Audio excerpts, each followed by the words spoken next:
হযরত উমর ফারুক রাদিয়াল্লাহু তাআলা আনহু উনি রাস্তা দিয়ে হেঁটে হেঁটে যায়। এবার চৌরাস্তার মোড়ে গিয়ে দেখে একজন নওজোয়ান যুবক কান্নাকাটি করতেছে। কি করতেছে?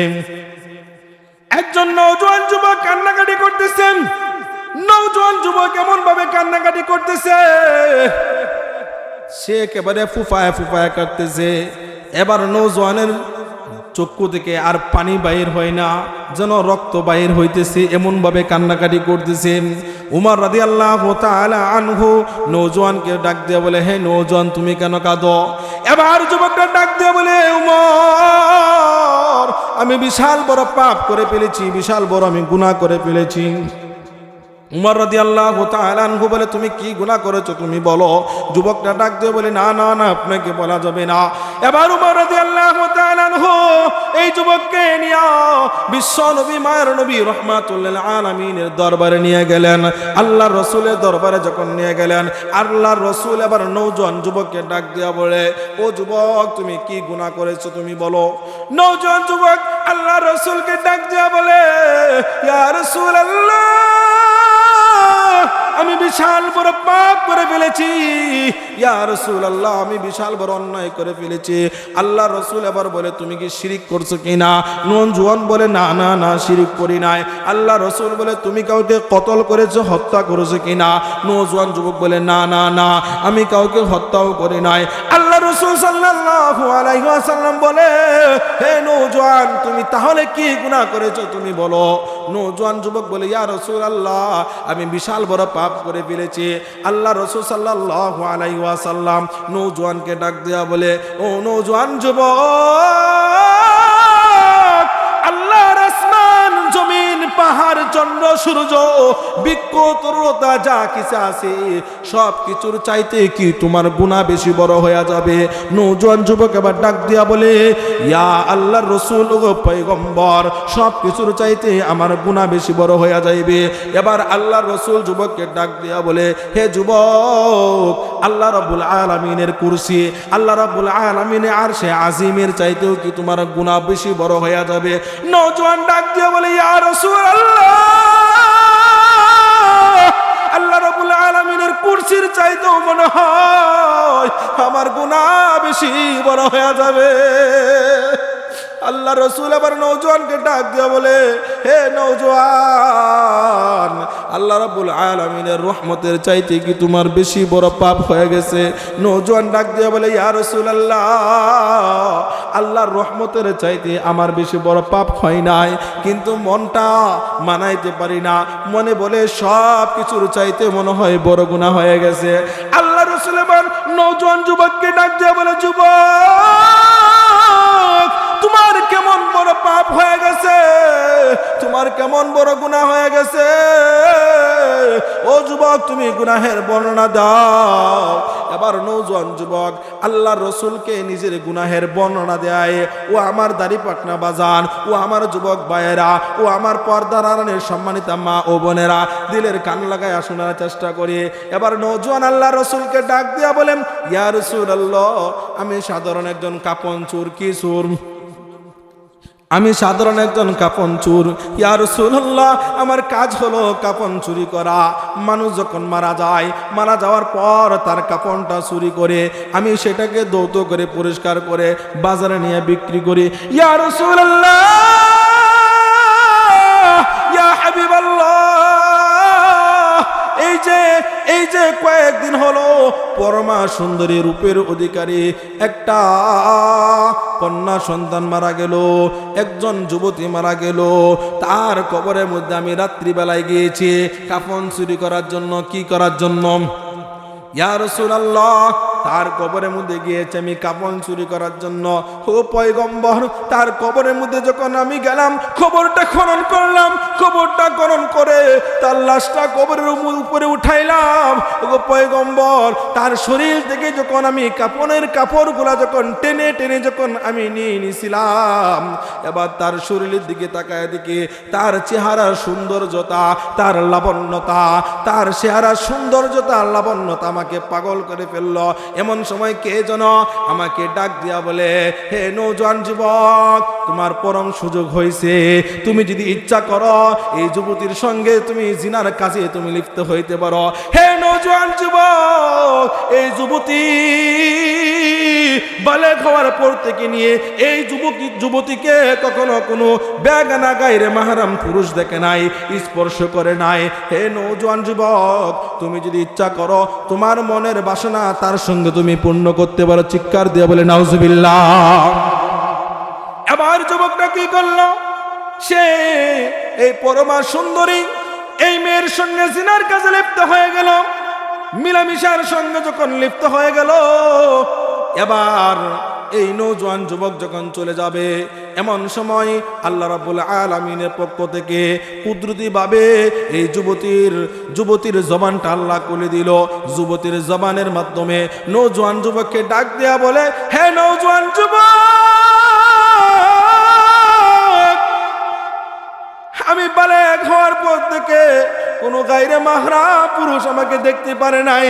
হে নওজোয়ান যুবক, আমি বালেগ হওয়ার পর থেকে কোনো গায়রে মাহরাম পুরুষ আমাকে স্পর্শ করতে পারে নাই। হে নওজোয়ান যুবক, তুমি আমাকে নাফাক করে দিলা, সমস্ত খবরবাসীর সামনে তুমি আমাকে নাফাক করে দিলা। হে নওজোয়ান যুবক, তুমি আমাকে নাফাক করে দিলা।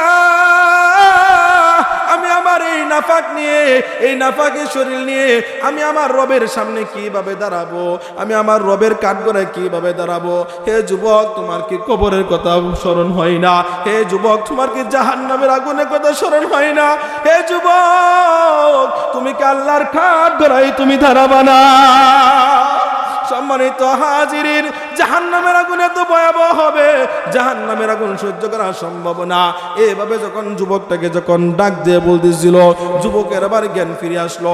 যুবক এবার একটু সচেতন হলো। এবার যুবকটা কাঁদতে কাঁদতে বাড়ির দিকে যায়। এবার একদিন নয়, 2 দিন নয়, একাধারে কয়েকদিন পর্যন্ত কান্নাকাটি করতেছে। চোখের পানি শেষ হইয়া এবার চোখ দিয়ে রক্ত বাইর হওয়া শুরু হইল। আল্লাহর নবী, মায়ের নবী, বিশ্ব নবী রাহমাতুল লিল আলামিন যুবকের এই কথা যখন শুনলো, আল্লাহর রাসূল রাগান্বিত হয়ে গেল। যুবককে একটা ধমকি দিল। ধমকি দিয়া আল্লাহ রাসূল এবার আল্লাহ রাসূলের দরবার থেকে বাহির করে দিল। এবার এই নওজোয়ান যুবকটা আল্লাহ রাসূলের দরবার থেকে বাহির হয়ে গেল। তার কোনো ক্ষমা নাই, তার কোনো মাফ নাই। সে বিশাল বড় গুনাহ করে ফেলেছে। নওজোয়ান যুবক আবার চিন্তা করলো, আমি আমার গুনাহ কোথায় গেলে মাফ করাইতে পারবো? আমি আমার চেহারা কাকে গিয়া দেখাবো? নওজোয়ান যুবক সেই চিন্তা ভাবনা করে সে গহীন জঙ্গলে চলে গেল, পাহাড়ের চূড়ায় চলে গেল। পাহাড়ের চূড়ায় গিয়া মহান আল্লাহ রাব্বুল আলামিনের কুদরতি পায়ে সাজদা দিয়ে আল্লাহকে বলে, আল্লাহ, তাম পৃথিবীর সমস্ত মানুষগুলা তন্দায় আচ্ছন্ন হয়ে গেছে। আয় আল্লাহ, জঙ্গলের হিংস্র প্রাণীগুলা ঘুমায় গেছে। আয় আল্লাহ, আমি নাফরমান কিন্তু ঘুমাই না। আয় আল্লাহ, গুনার পাহাড় মাথায় নিয়া মাওলা গো তোমার দরবারে দুটা হাত উঠাইলাম। আয় আল্লাহ, মেহেরবানি করে আয় আল্লাহ তোমার রহমতের দিকে তাকাইয়া, আমার গুনার দিকে না তাকাইয়া তোমার রহমতের দিকে তাকাইয়া তুমি আমাকে মাফ করে দাও। আয় আল্লাহ, বিশ্বনবী আমাকে ওনার দরবার থেকে বের করে দিয়েছে। মাওলা গো, তুমি যদি তোমার দরবার থেকে যদি বের করে দাও, আয় আল্লাহ, আমি কার দ্বারে যাইব? আয় আল্লাহ, বিশ্বনবী রাহমাতুল লিল আলামিনের জবান থেকে আমি শুনেছি, পিতা মাতার চাইতে হাজার হাজার লক্ষ লক্ষ কোটি কোটি গুণ দয়া মায়া গো আল্লাহ আপনার বেশি। আয় আল্লাহ, মেহেরবানি করে আল্লাহ আপনি আমাকে মাফ করে দেন। এভাবে কন্দন করতেছে। এভাবে 1 দিন 2 দিন 3 দিন নয়, 40 দিন হয়ে গেল। 40 দিনের মাথায় আল্লাহ রাব্বুল আলামিন হযরত জিবরাইল আলাইহিস সালাতু ওয়াস সালামকে বিশ্ব নবী রাহমাতুল লিল আলামিনের দরবারে পাঠাইলেন। হযরত জিবরাইল আলাইহিস সালাতু ওয়াস সালাম আল্লাহর রাসূল সাল্লাল্লাহু আলাইহি ওয়াসাল্লামকে ডাক দিয়া বলে, পয়গম্বর, আল্লাহ রাব্বুল আলামিন সালাম পাঠাইছেন, আপনি সালাম গ্রহণ করেন। আল্লাহ রাসূল এবার সালামের জবাব দিল। এবার জিবরাইল আল্লাহ রাসূলকে ডাক দিয়া বলে, ওগো পয়গম্বর, আল্লাহ রাব্বুল আলামিন বলেছেন সমস্ত মাখলুকের মালিক কে? আল্লাহ রাসূল এবার ডাক দিয়া বলে, ও ভাই জিবরাইল, আমি সহ সমস্ত মাখলুকের মালিক হলো আল্লাহ। এবার জিবরাইল ডাক দিয়া বলে, ইয়া রাসূলুল্লাহ, আপনি সহ সমস্ত মাখলুকের মালিক হলেন আল্লাহ। ইয়া রাসূলুল্লাহ, তাহলে সমস্ত মাখলুকের রিজিকের ব্যবস্থা কে করে দেয়? আল্লাহ রাসূল এবার ডাক দিয়া বলে, ও ভাই জিবরাইল, আমি সহ সমস্ত মাখলুকের রিজিকের ব্যবস্থা আল্লাহ রাব্বুল আলামিন করে দেয়। আবার জিবরাইল ডাক দিয়ে বলে, ইয়া রাসূলুল্লাহ, আপনি সহ যদি সমস্ত মাখলুকের রিজিকের ব্যবস্থা যদি আল্লাহ করে, ইয়া রাসূলুল্লাহ, মাখলুক যদি ভুল করে তাহলে ভুল মাফ করার মালিক কে? আল্লাহ রাসূল এবার ডাক দিয়া বলে, ও ভাই জিবরাইল, আমি সহ সমস্ত মাখলুক যদি ভুল করে সমস্ত মাখলুকের মাফ করার মালিক হলেন আল্লাহ। এবার জিবরাইল ডাক দিয়া বলে, ইয়া রাসূলুল্লাহ, সব কিছুর মালিক যদি আল্লাহ হয়ে থাকে, ওগো পয়গম্বর, আল্লাহ রাব্বুল আলামিন বলেছে ওই যে নওজোয়ান যুবকটা আপনার দরবারে আসছিল, যুবককে কেন আপনি তাড়ায় দিলেন, কেন নৈরাশ করলেন? ইয়া রাসূলুল্লাহ, মহান আল্লাহ রাব্বুল আলামিন আমাকে ওহী দিয়া পাঠাইছে, যুবকের জিন্দেগীর সমস্ত পাপগুলো আল্লাহ মোচন করে দিয়েছে। চিৎকার দিয়া বলে সুবহানাল্লাহ। সম্মানিত হাজিরিন, নিজের গুনার জন্য যদি মহান আল্লাহর কাছে মাপ চাই, মাফ করবে কিনা? ও বাজান, কিভাবে গুনাহ করি একবারও চিন্তা করি না, না জানি কখন দুটা চক্ষু বন্ধ হয়ে যাবে। আল্লাহর দরবারে দাঁড়াতে হবে, আল্লাহর কাঠগড়ায় দাঁড়াতে হবে, আল্লাহর দরবারে গিয়া কি জবাব দিব? বাজান গো, দুনিয়ার রৌদ্রের তাপ সহ্য করতে পারি না, গরমের তাপ সহ্য করতে পারি না, দুনিয়ার জমিনে সাধারণ আগুনের তাপ সহ্য করতে পারি না। বাজান, জাহান্নামের আগুন কিভাবে সহ্য করব? আপনি আমি যদি নাফরমান অবস্থায় দুনিয়ার জমিন থেকে যদি বিদায় নিয়ে চলে যাই, আল্লাহ রাব্বুল আলামিন কালকে আমাদের দিন ফেরেশতাদেরকে ডাক দেয়া বলবে, ও ফেরেশতারা, নাফরমানের বদ আমলগুলা তার বাম হাতে দাও। আল্লাহ রাব্বুল আলামিন যখন এই কথা বলবেন, সঙ্গে সঙ্গে বলবে, ও ফেরেশতারা, নাফরমানের বদ আমলগুলা তার বাম হাতে দিবা। এমনি এমনি দেওয়া যাবে না, তার বাম হাতটা বুকের মাঝখান থেকে সিদ্ধি করে তার বাম হাতটা পিছন দিয়ে বাহির করো। তার নাফরমান বান্দা বান্দির বুকের মাঝখান দিয়া তার বাম হাতটা যখন ঢুকাবে, সিদ্ধি করে যখন পিছন দিকে যখন বাহির করবে, এবার তার ওই বাম হাতের মধ্যে বদ আমলগুলা দেওয়া হবে।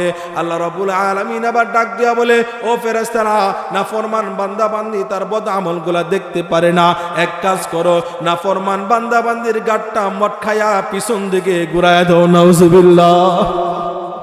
আল্লাহর নবী, মায়ের নবী, বিশ্ব নবী রাহমাতুল লিল আলামিন, তিনি বলে, নাফরমান বান্দা বান্দির যখন গাটটা যখন মদ খাইতে থাকবে, টাস টাস করে গাড়ের সমস্ত রগগুলা ছিঁড়ে যাবে। শুধু তাই নয় বাজান, শুধু তাই নয়, আপনাকে আমাকে জাহান্নামের আগুন কিভাবে বেষ্টন করে নিবে জানেননি? আল্লাহ রাব্বুল আলামিনকে জাহান্নামের আগুন আল্লাহকে বলবে, আল্লাহ আপনি আমাকে খাদ্য দেন, আল্লাহ আমি ক্ষুধার্ত, আয় আল্লাহ আমি পিপাসার্ত, আপনি আমাকে খাদ্য দেন।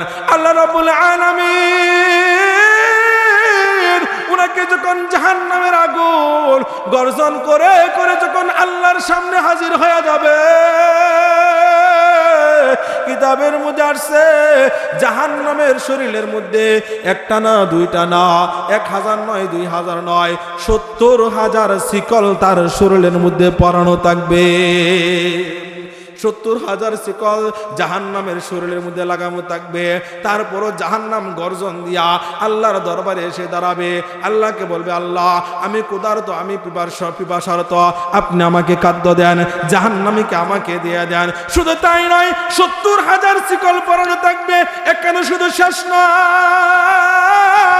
প্রত্যেকটা শিকলের মধ্যে আল্লাহ রাসূল বলেন 70,000 ফেরেশতা করে প্রত্যেকটা শিকলের মধ্যে ধরে টেনে টেনে রাখতে চাইবে, তারপরও জাহান্নামকে টেনে টেনে রাখতে পারবে না। তারপরও গর্জন দিয়ে আল্লাহর সামনে হাজির হয়ে যাবে। সম্মানিত হাজিরিন, জাহান্নামের আগুন এত ভয়াবহ হবে, দুনিয়ার আগুন সহ্য করতে পারে না, জাহান্নামের আগুন কিভাবে সহ্য করব?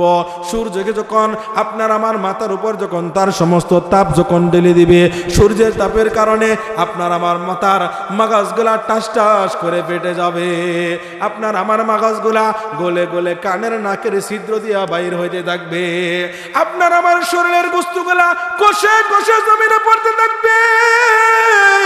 এই জন্য দাড়ি পাকনা মুরব্বি কেরাম, ও আমার যুবক ভাইরা, ও আমার কচি কাঁচা মাসুম বাবারা, ও আমার পর্দার আড়ালে মা ও বোনেরা, এই জন্য বেশি বেশি করে গুনার জন্য মহান আল্লাহর কাছে মাফ চাইতে হবে।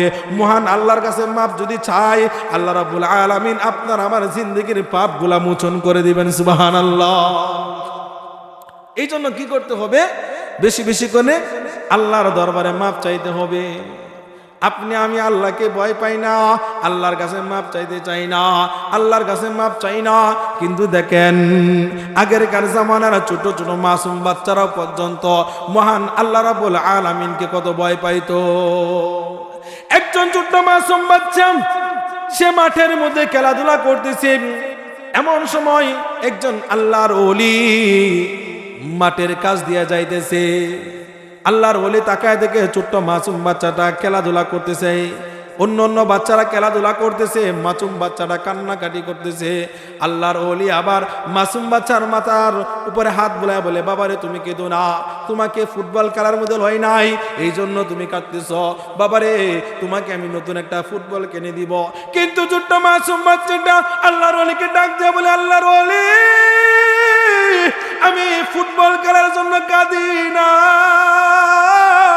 ও আল্লাহর ওলি আমাকে খেলাধুলার মধ্যে লয় না, এই জন্য আমি কাঁদি না।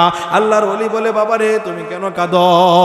ছোট মাসুম বাচ্চা বলে, আল্লাহর ওলি আমি জাহান্নামের আগুনের ভয়ে আমি কান্নাকাটি করতেছি। ছোট্ট মাসুম বাচ্চার দিলের ভিতরে কেমন ভয়, আর আপনার আমার দিলের ভিতরে কেমন ভয়। আপনি আমি ওপেন গুনাহ করি, আপনি আমি ওপেন জিনা করি, আপনি আমি আপনার আমার চোখের সামনে দিয়া একটা মেয়ে যদি হেঁটে হেঁটে যায় 80 বছরের বুড়া পর্যন্ত তাকায় থাকে, বাবা গো এই যে তাকায় দেখলেন আপনি গুনাহ করে ফেললেন, আপনি জিনা করে ফেললেন। আল্লাহ রসুল বলেন, জিনাল আইনিল নাস, চোখের দেখা হইল জিনা। আপনি আমি চোখ দিয়ে দেখলাম, জিনা হয়ে গেল। আপনি আমি কান দিয়ে শ্রবণ করলাম, জিনা হয়ে গেল। আপনি আমি আপনার আমার হাত দিয়ে তার শরীর টাচ করলাম, তার শরীরে ধরলাম, জিনা হয়ে গেল। মেরে দোস্ত বুজুর্গ, সব থেকে বেশি আমাদের সমাজের মধ্যে পরকীয়ার গুনাহ চলে, ঠিক কিনা? সব থেকে বেশি আমাদের সমাজে পরকীয়ার গুনাহ চলে, মানুষ পরকীয়া করে। যুবক তার বিবিকে পরিহার করে অন্য আরেক বেটার বিবির সঙ্গে জিনার কাজে লিপ্ত হয়, পরকীয়া করে। অন্য আরেকজন মহিলা তার আদরের স্বামীকে পরিহার করে অন্য আরেকজন যুবকের সঙ্গে পরকীয়ার কাজে লিপ্ত হয়ে যায়, ঠিক কিনা? স্বামী যদি কথা বলে, বিবি আমার এক গ্লাস পানি দাও, সে সূর্যটা মুখটা নাড়া দেয়। কিন্তু পাশের বাড়ির ভাই যখন আসে কত সুন্দর করে কথা বলে, ঠিক কিনা? বাজান গো এইগুলা কাজ করা যাবে না। ও আমার পর্দার আলে মা ও বোনেরা, স্বামীর প্রত্যেকটা হুকুম আহকাম মেনে চলতে হবে, আল্লাহকে রাজি খুশি করতে হবে, আল্লাহর হুকুম আহকাম মেনে চলতে হবে। যাই হোক, যেই কথা বলতেছিলাম, আল্লাহ রাব্বুল আলামিনকে ভয় পেতে হবে। এই নওজোয়ান যুবক ছোট্ট মাসুম বাচ্চা এই আল্লাহর ওলিকে ডাক দিয়ে বলে, আল্লাহর ওলি আমি জাহান্নামের আগুনের ভয়ে আমি কান্নাকাটি করি। আল্লাহর ওলি আবার মাসুম বাচ্চাকে ডাক দিয়া বলে, ও মাসুম বাচ্চা, তুমি তো গুনাহ কি জিনিস এখন বুঝো নাই, তুমি গুনাহ কি জিনিস বুঝো নাই, তাহলে তুমি কেন জাহান্নামের আগুনের ভয়ে কাঁদো? তোমাকে আল্লাহ জাহান্নামের আগুনে নিক্ষেপ করবে না। ছোট্ট মাসুম বাচ্চা আল্লাহর ওলিকে ডাক দিয়া বলে, হে বাহলুল, আল্লাহর ওলি আপনি আমাকে দুকায় ফেলে দিয়েন না, আপনি আমাকে দুকায় ফেলে দিয়েন না। আল্লাহর ওলি বলে, বাবা রে তোমাকে কিভাবে দুকায় ফেলে দিলাম? মাসুম বাচ্চা আবার ডাক দিয়ে বলে, আল্লাহর ওলি আমি সকালবেলা দেখেছি আমার জনম দুঃখিনী মা যখন সকালবেলায় যখন রান্না বান্না করার জন্য প্রস্তুতি নেয়, যখন চুলার মধ্যে যখন আগুন ধরায়, সর্বপ্রথম আমার জনম দুঃখিনী মা চুলার ভিতরে ছোট ছোট লাকড়িগুলা দেয়। ছোট ছোট লাকড়িগুলার মধ্যে যখন আগুন ধরে যায় তখন বড় বড় লাকড়িগুলা দেয়। ও আল্লাহর ওলি, ওই কিয়ামতের দিন আল্লাহ রাব্বুল আলামিন যদি জাহান্নামের মধ্যে সর্বপ্রথম আমাকে যদি নিক্ষেপ করে, আমার শরীরে আগুন ধরার পর যদি বড় বড় মানুষদেরকে যদি নিক্ষেপ করে, আল্লাহর ওলি এই জন্য জাহান্নামের আগুনের ভয়ে আমি কান্নাকাটি করতেছি। বাজান গো, দেখেন ছোট্ট মাসুম বাচ্চার তার দিলের ভিতরে আল্লাহর ভয় কেমন। ছোট্ট মাসুম বাচ্চা তার দিলের ভিতরে জাহান্নামের আগুনের ভয় কেমন। এই জন্য মহান আল্লাহকে ভয় পেতে হবে। আল্লাহকে ভয় পেয়ে চোখ দিয়ে পানি বাহির করতে হবে, অস্ত্র ছেড়ে দিতে হবে।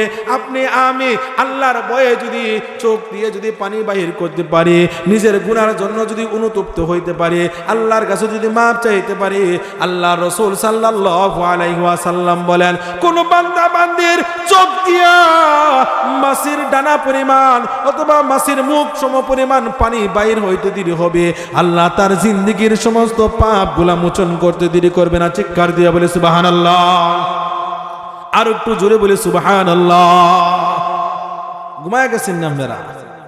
কষ্ট হইতেছে বাজান? চলবো নি আরো? যাই হোক, যে কথা বলতেছিলাম, আপনি আমি আপনার আমার গুনার জন্য যদি মহান আল্লাহর কাছে যদি মাপ চাইতে পারি, হতে পারে কাল কিয়ামতের দিন এই চোখের পানির বিনিময়ে আল্লাহ আপনাকে আমাকে নাজাতের ব্যবস্থা করে দিতে পারে। সুবহানাল্লাহ। এই জন্য আল্লাহ রাব্বুল আলামিন বলেন, লা তাকনাতু মির রাহমাতিল্লাহ। আল্লাহ রাব্বুল আলামিন বলেন, বান্দা তোমরা আমি আল্লাহর রহমত থেকে নৈরাশ হইও না। বান্দা তুমি যত বড়ই গুনাহ করো, আমি আল্লাহর কাছে মাপ চাও, আমি আল্লাহ তোমার গুনাহ মাফ করার জন্য আমি আল্লাহ অপেক্ষা করতেছি। দেখেন, একটা বিষয় না বললে নয়, একটা হাদিস মনে হয়ে গেছে। আল্লাহ রাব্বুল আলামিন কিয়ামতের দিন জান্নাতীদেরকে জান্নাতে দিবেন, জাহান্নামীদেরকে জাহান্নামে দিবেন। তারপরও কিছু ঈমান আনয়ন করছিল, নিজের পাপের কারণে জাহান্নামী হয়ে গেছে, এমন কিছু বান্দা বান্দি জাহান্নামের আগুনে দাও দাও করে জ্বলতে থাকবে। আল্লাহ রাব্বুল আলামিনকে ইয়া হান্নান ইয়া মান্নান বলে ডাকতে থাকবে।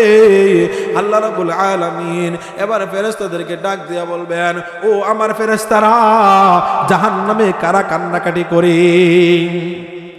এবার ফেরেশতারা ডাক দিয়ে বলবে, আল্লাহ জাহান্নামের মধ্যে কিছু ঈমানওয়ালা বান্দা বান্দি আছে, নিজের পাপের কারণে তারা জাহান্নামী হয়ে গেছে। আল্লাহ রাব্বুল আলামিন এবার ফেরেশতাদেরকে ডাক দিয়ে বলবেন, ও ফেরেশতারা, যাও যাও যাও, অমুক জায়গা যাও, অমুক জায়গায় গিয়ে দেখবে একটা পেয়ালা আছে। কি আছে? একটা পেয়ালা আছে, ওই পেয়ালাটা নিয়ে আসবা। ওই পেয়ালার মধ্যে পানি আছে, এই পেয়ালার পানিটা জাহান্নামের আগুনে ছিটাইয়া দিবা। কিতাবের মধ্যে পাওয়া যায়, ওই সমস্ত ফেরেশতারা পেয়ালার পানিটা যখন জাহান্নামের মধ্যে ছিটাইয়া দিবে, জাহান্নামের মধ্যে ছিটাইতে দেরি হবে, মুহূর্তের মধ্যে জাহান্নামের আগুন নিভতে দেরি করবে না। চিৎকার দিয়ে বলি সুবহানাল্লাহ। জাহান্নামের আগুনটা যখন সঙ্গে সঙ্গে নিভে যাবে, সমস্ত জাহান্নামীরা, সমস্ত ফেরেশতারা আল্লাহর কুদরতি পায়ে সিজদায় লুটিয়ে পড়বে, আল্লাহকে ডাক দিয়ে বলবে, আল্লাহ লক্ষ লক্ষ কোটি কোটি বছর ধরে যেই জাহান্নামের আগুন আল্লাহ জ্বলতেছে, আয় আল্লাহ জ্বলতে জ্বলতে কালো হয়ে গেছে। আয় আল্লাহ, এমন কি পানি, এমন কি পাওয়ারফুল পানি, পানি ছিটাইতে দেরি হয়েছে, জাহান্নামে আগুন নিভতে দেরি করে নাই। আল্লাহ গো, আপনি বলেন কি পাওয়ারফুল পানি। আল্লাহ রাব্বুল আলামিন এমন ডাক দিয়া বলবে, ও জাহান্নামীরা, তোমরা মাথা উঠাও, মাথা উঠাও। সমস্ত জাহান্নামীরা মাথা উঠাবে, সমস্ত ফেরেশতারা মাথা উঠাবে। আল্লাহ রাব্বুল আলামিন আবার ডাক দিয়া বলবে, ও জাহান্নামীরা, তোমরা দুনিয়ার জমিনে থাকা অবস্থায় নফসের তাড়নায় পড়ে, যৌবনের তাড়নায় পড়ে, শয়তানের ধোঁকায় পড়ে তোমরা গুনাহ করে ফেলতা। যখন তোমরা গুনাহ করে ফেলতা, গুনাহ থেকে অবসর হওয়ার পর তখন তুমি কন্দ্রন করতা, তুমি কান্নাকাটি করতা, তখন তুমি তওবা করতা। আমি আল্লাহর ভয়ে তুমি কান্নাকাটি যখন করতা, তখন তুমি দেখেছ ও জাহান্নামীরা, তখন তুমি দেখেছ তোমার চোখ দিয়া পানি বাইর হয়েছে, অশ্রু প্রবাহিত হয়েছে। সেই পানিটা তোমার জামার সঙ্গে লাগার কারণে জামার সঙ্গে মিশে গেছে। তোমার চোখের পানিটা জমিনে পড়ার কারণে জমিন সেই পানিটাকে গ্রাস করে ফেলেছে। ও জাহান্নামীরা, আমি আল্লাহ রাব্বুল আলামিন তোমাদের ওই সমস্ত পানি আমি আল্লাহ সংরক্ষণ করে রেখে দিয়েছিলাম। আজকে আমি আল্লাহ তোমাদের ওই চোখের পানির বিনিময়ে আমি আল্লাহ আজকে তোমাদেরকে জাহান্নামের আগুন থেকে মুক্তি দিলাম। চিৎকার দিয়া বলে সুবহানাল্লাহ। এই জন্য বাজান বেশি বেশি করে নিজের গুনার জন্য মাপ চাইতে হবে। বাজান গো, যেদিকে তাকাই শুধু কবর আর কবর, ডান দিকে তাকাই কবর, বাম দিকে তাকাই কবর, সামনের দিকে তাকাই কবর, পিছনের দিকে তাকাই শুধু কবর আর কবর। কত বন্ধু বান্ধব দুনিয়ার জমিন থেকে বিদায় নিয়ে চলে গেছে। বাবার কাঁধে সন্তানের লাশ, সন্তানের কাঁধে বাবার লাশ। ও বাজান, কত দয়া মায়া মোহাব্বত ভালোবাসা ছিল, একজনের ছাড়া আরেকজন থাকতে পারে না। কিন্তু যখন মালাকুল মাউত তার জানটা কবজ করে নিল, তখন মায়া মোহাব্বত আর নাই। তখন সঙ্গে সঙ্গে আপনার আমার লাশটা ঘর থেকে তারা ঘুরা করে আপনার আমার লাশটা ঘর থেকে বাহির করবে। ঘর থেকে বাহির কইরা মসজিদের পালকি কাটিয়ানির মধ্যে শোয়ায় রাখবে। বাজান, কিছু মানুষ চলে যাবে মাইকিং করার জন্য, কিছু মানুষ চলে যাবে জঙ্গলে বাঁশ কাটার জন্য, কিছু মানুষ কাফনের কাপড় আনার জন্য চলে যাবে। বাজান গো, আপনার আমার জান কবজ হওয়ার আগে, আপনার আমার দুটা চক্ষু বন্ধ হওয়ার আগে আপনার আমার কবরের সামানাপত্র গোছাইতে হবে। আল্লাহ রাব্বুল আলামিন পবিত্র কোরআনুল কারীমের মধ্যে বলেন, কুল্লু নাফসিন যায়িকাতুল মাউত, প্রত্যেকটা প্রাণীর একদিন মৃত্যুর স্বাদ আস্বাদন করতে হবে, ঠিক কি না? আইনামা তাকুনু লিইদরিকুমুল মাউত ওয়ালাউ কুনতুম ফি বুরুজিন মুশাইয়াদা। ও আমার মেরে দোস্ত বুজুর্গ, আপনি আমি যেথায় পলায়ন করি না কেন, সুদৃঢ় প্রাসাদ নির্মাণ করে যদি পলায়ন করি, মাটির গহীনেও যদি পলায়ন করি, আপনার আমার জান যখন কবজ করার সময় হবে, তখন মৃত্যুর দূত মালাকুল মাউত টিকে আপনার আমার জানটা কবজ করে নেবে, ঠিক কিনা?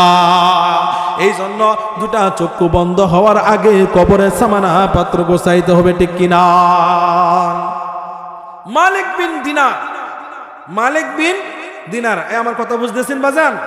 মালিক বিন দিনার সে শবে বরাতের রজনীতে মদ পান করিয়া মাতাল হইয়া এবার সে ঘরের মধ্যে ঘুমায় গেছে। বুঝাইতাম পারছি বিষয়টা? মালিক বিন দিনার সে এবার মদ পান করে মাতাল হয়ে সে আবার ঘরের মধ্যে তন্দ্রায় আচ্ছন্ন হয়ে গেছে। মালিক বিন দিনার শবে বরাতের রজনীতে এবার সে স্বপ্ন দেখে কিয়ামতের মাঠ কায়েম হয়ে গেছে। কিয়ামতের মাঠ কায়েম হয়ে গেছে, তামাম পৃথিবীটা ভেঙে চূর্ণ বিচূর্ণ হয়ে গেছে, আসমানটা ভেঙে চূর্ণ বিচূর্ণ হয়ে গেছে, আসমানের তারকা রাশিগুলা কষে কষে জমিনে পড়ে গেছে। মালিক বিন দিনার এবার তাকায় দেখে কিয়ামতের মাঠ কায়েম হয়ে গেছে। মালিক বিন দিনার আবার দৌড়াইতেছে। মালিক বিন দিনারকে বিশাল বড় আকৃতির একটা সাপ দৌড়াইতেছে। মালিক বিন দিনার ভয় পেয়ে সেই রকম দৌড়াইতেছে। এবার দৌড়াইতে দৌড়াইতে আর দৌড়াইতে পারতেছি না। এবার হঠাৎ করে একজন মুরব্বী ব্যক্তির সঙ্গে সাক্ষাৎ হয়ে গেল। মুরব্বী ব্যক্তিটা এতই দুর্বল, এতই দুর্বল। মালিক বিন দিনার মুরব্বী ব্যক্তিকে ডাক দিয়া বলে, বাজান গো, আপনি আমাকে একটু সাহায্য করতে পারবেন কিনা? মুরব্বী ব্যক্তি ডাক দিয়া বলে, হে যুবক, আমি এতই দুর্বল, এতই দুর্বল, তোমাকে সাহায্য করার মতো আমার শক্তি নাই। মালিক সামনের দিকে দৌড়াইতে লাগলো, দৌড়াইতে দৌড়াইতে এবার তাকায় দেখে একটা পাহাড়, ওই পাহাড়ের চূড়ায় উঠলেন। পাহাড়ের চূড়ায় উঠে যখন এরকম যখন চিৎকার দিলেন, মালিক বিন দিনারের চিৎকারের আওয়াজ শুনে ওই পাহাড়ের চূড়ার থেকে একটা ছোট্ট মাসুম বাচ্চা কন্যা সন্তান কি করলো, বাইর হয়ে আসলো। মালিক বিন দিনার যখন এই জিনিসটা যখন দেখলেন, এই কন্যা সন্তানটা মালিক বিন দিনার তার কোলের মধ্যে উঠে গেল। মালিক বিন দিনার আবার তাকায় দেখে এই কন্যা সন্তানটা তো ওই যে কিছুদিন হলো তার সন্তানটা মারা গেল, সেই সন্তানটাই হলো এই সন্তানটা। মালিক বিন দিনারের কুলের মধ্যে যখন এই মেয়েটা যখন কুলে যখন উঠে গেল, এবার বিশাল আকৃতির সাপ যখন তারা করতেছিল, ওই সাপটা আবার দাঁড়ায় গেল। কন্যা সন্তানটা সাপকে একটা ইশারা দিল, সঙ্গে সঙ্গে সাপটা চলে গেল। চিৎকার দিয়ে বলি সুবহানাল্লাহ। মালিক বিন দিনার এবার আশ্চর্য হয়ে যায়। মালিক বিন দিনার তার এই ছোট্ট কন্যাকে ডাক দিয়া বলে, মারে তুমি না কিছুদিন হলো তুমি দুনিয়ার জমিন থেকে বিদায় নিয়ে চলে আসলা, মারে তাহলে তুমি কোত্থেকে আসলা? ছোট্ট কন্যা সন্তানটা মালিক বিন দিনারকে ডাক দেওয়া বলে, আব্বা জান, ওই যে একটা পাহাড়ের চূড়ার মধ্যে একটা সুন্দর ঘর দেখা যায়, আমরা দুনিয়ার জমিনে থাকা অবস্থায় যে সমস্ত ছোট ছোট মাসুম বাচ্চারা দুনিয়ার জমিন থেকে আমরা বিদায় নিয়ে চলে আসি, আব্বা জান ওই সমস্ত মাসুম বাচ্চাদেরকে হযরত ইব্রাহিম আলাইহিস সালাতু ওয়াস সালাম ওই ঘরের মধ্যে নিয়ে খেলাধুলা করে চিৎকার দিয়া বলে সুবহানাল্লাহ। এবার মাসুম বাচ্চাটা মেয়েটা মালিক বিন দিনার আল্লাহর ওলিকে ডাক দিয়া বলে, আলাম ইয়াকুনিল্লাযীনা আমানু, ও আব্বা জান এখনো কি সময় হয় নাই? এখনো কি সময় হয় নাই গুনাহ ছেড়ে দেওয়া? ও আব্বা জান এখনো কি সময় হয় নাই পাপ কাজ ছেড়ে দেওয়া? ও আব্বা জান এখনো কি সময় হয় নাই দাড়ি রাখা? ও আব্বা জান এখনো কি সময় হয় নাই আল্লাহর দিকে রুজু হওয়া? ও আব্বা জান কবরের কথা কি তোমার স্মরণ হয় না? আল্লাহর জাহান্নামের আগুনের কথা কি স্মরণ হয় না? আল্লাহর কাঠগড়ায় দাঁড়াতে হবে কি তোমার স্মরণ হয় না? মালিক বিন দিনারকে যখন এই কথা বললেন, মালিক বিন দিনার আবার ডাক দিয়ে বলে, মারে বুঝলাম ঠিক আছে, কিন্তু ওই যে রাস্তার মধ্যে একজন বৃদ্ধ লোকের সঙ্গে সাক্ষাৎ হলো, বৃদ্ধ লোকটাকে আগে বলো মারে, আর সাপটাকে আমাকে বলো। এবার কন্যা সন্তান ডাক দিয়া বলে, আব্বা জান ওই যে সাপটা দেখা যায় সেটা হলো তোমার বদ আমল, তোমার বদ আমল এতই সবল হয়েছে, এতই শক্তিশালী হয়েছে আব্বা জান, তোমার বদ আমল এতই শক্তিশালী হয়েছে আর তোমার নেক আমল এতই দুর্বল হয়েছে। তোমার নেক আমল বদ আমলের সঙ্গে যুদ্ধ করবে, বদ আমলের সঙ্গে কুলায়া উঠতে পারবে না, এতই দুর্বল।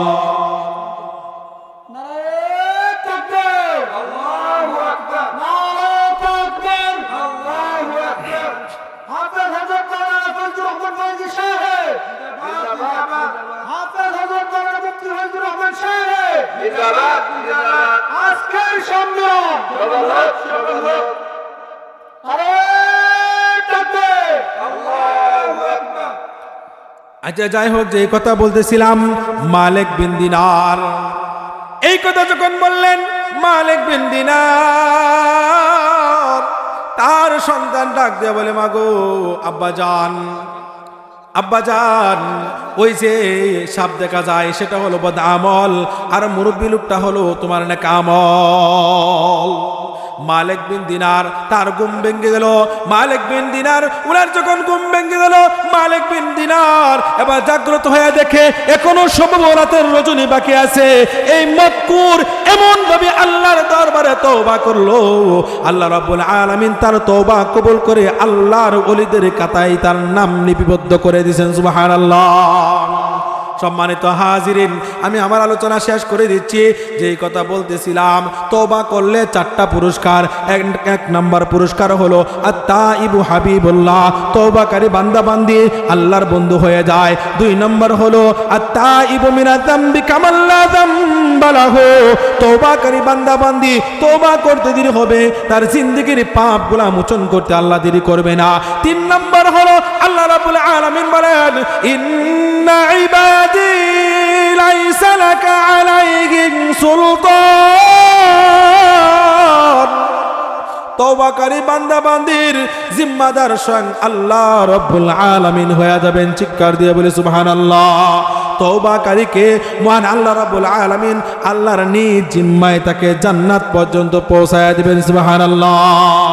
4 নম্বর হলো পবিত্র কুরআনুল কারীমের আয়াত। আল্লাহ রাব্বুল আলামিন বলেন, ইন্নাল্লাযীনা ক্বালু রাব্বুনাল্লাহ থুম্মা ইসতাকামু তাতানাজ্জালু আলাইহিমুল মালায়েকা আল্লা তাখাফু ওয়া লা তাহজানু ওয়া আবশিরু বিল জান্নাতিল্লাতী কুনতুম তুআদুন। 4 নম্বর পুরস্কারটা হলো মারাত্মক পুরস্কার। তওবাকারী বান্দা বান্দি যখন দুনিয়ার জমিন থেকে বিদায় নিয়ে চলে যাবে, মুহূর্ষ অবস্থায় থাকবে, এমন সময় তওবাকারী বান্দা বান্দিকে শয়তান ধোঁকা দিবে, ইবলিস ধোঁকা দিবে। কিভাবে ধোঁকা দিবে? কিতাবের মধ্যে আসছে, আল্লাহর রাসূল সাল্লাল্লাহু আলাইহি ওয়াসাল্লাম তিনি বলেন, তওবাকারী বান্দা বান্দি দুনিয়ার জমিন থেকে বিদায় নেওয়ার পূর্বে তার যত আত্মীয় স্বজন দুনিয়ার জমিন থেকে বিদায় নিয়ে চলে গেছিল, ওই শয়তান তাদের আত্মীয় স্বজনের সুরত ধারণ করে তওবাকারী বান্দা বান্দির কাছে এসে বলবে, হে আব্দুর রহমান, আমরা দুনিয়ার জমিনে ইসলামের পথে ছিলাম, একত্ববাদীর উপর ছিলাম, অটল ছিলাম, কিন্তু না না না, আল্লাহ রাব্বুল আলামিন আমাদেরকে জান্নাত দেয় নাই, আমাদেরকে আল্লাহ জাহান্নাম দিয়েছে। হে তওবাকারী, হে আব্দুর রহমান, তুমি ইসলামের উপর অটল থেকেও না, একত্ববাদের উপর অটল থেকেও না। সম্মানিত হাজিরিন, ততক্ষণ পর্যন্ত শয়তানকে তওবাকারী বান্দা বান্দি চিনতে পারবে না যতক্ষণ পর্যন্ত আল্লাহর রহমতের ফেরেশতা না আসবে। আল্লাহ রাব্বুল আলামিন বলেন, ইন্নাল্লাযীনা ক্বালু রাব্বুনাল্লাহ,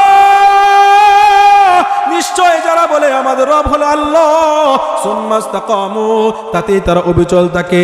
আল্লাহ রাব্বুল আলামিন বলেন, এমন অবিচল তাকনেওয়ালা তওবাকারী বান্দা বান্দি যখন দুনিয়ার জমিন থেকে বিদায় নিয়ে চলে যাবে, এমন সময় আল্লাহর রহমতের ফেরেশতারা তওবাকারী বান্দা বান্দিকে ডাক দেয়া বলবে, হে তওবাকারী,